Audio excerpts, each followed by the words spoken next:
if you watched my previous video, I'm sure by now you should know which kind of visa you're going in for.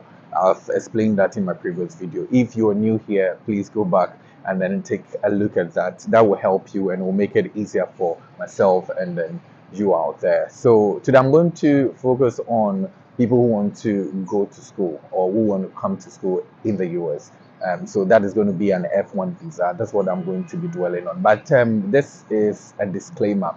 I am not an expert. I am also not a counselor. I am just sharing my experiences with you and details that have been provided already on the US Embassy's platform. First of all, you need to get admitted into a school here in the US. If you are not admitted, obviously you do not have any reason for choosing the F1 visa. So get admitted into a school. It's not also cumbersome as it looks.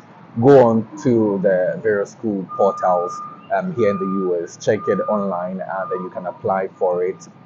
It's that simple.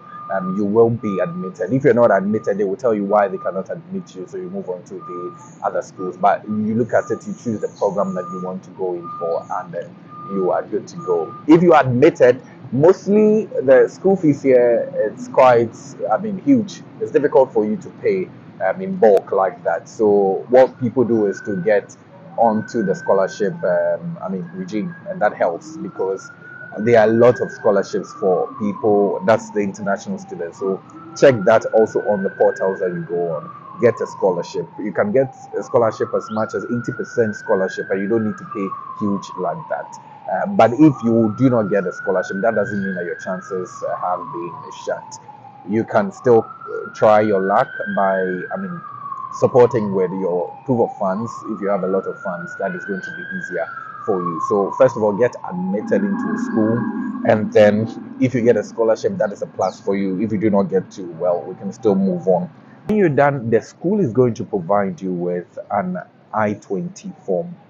The I-20 form is going to be very important in your application, because when you go to the embassy for your interview, you need to show that you've gotten an I-20 form from the school, because that's more like the assurance that they are waiting for you to come to school there and all of that. So get yourself that I-20. So they would give you when they accept you or they get you admitted into the school. So the school will provide you the I-20 form. There are certain payments you need to make. Obviously, it's not that free. That is the service fee. Service fee is mandated by the US Congress, so it is mandatory. You have to pay it. I know it's around $350 now. I don't know if it's changed, but you can check on it.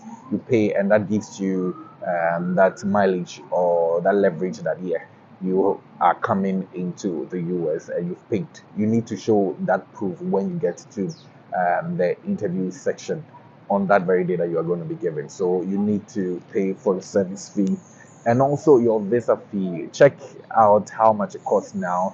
I think it was around $100 and something back in 2022, 2023. So you can check how much it costs now and then you pay for it. And when you're done, you need to do some fillings online also. The DS-160, which I talked about in a previous video. You need to fill your details on that platform because that helps them to know who you are.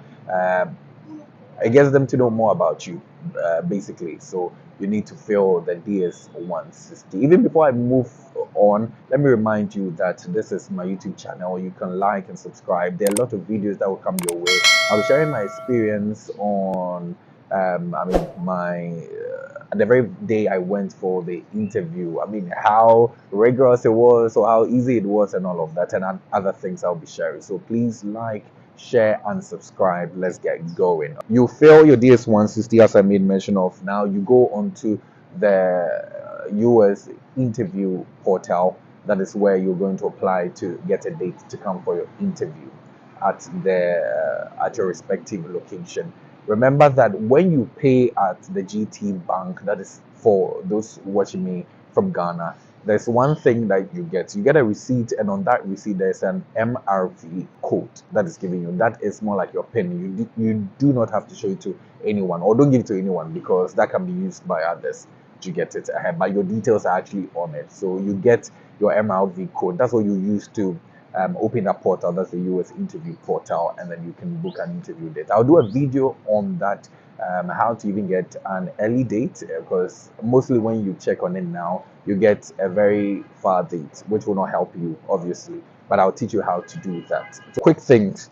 First of all, you need to get admitted into a school in the US. If you get a scholarship, that is fine for you. If you do not have to, proof of funds is key, because you need to prove that you can pay for your tuition or your accommodation whilst you come to school here.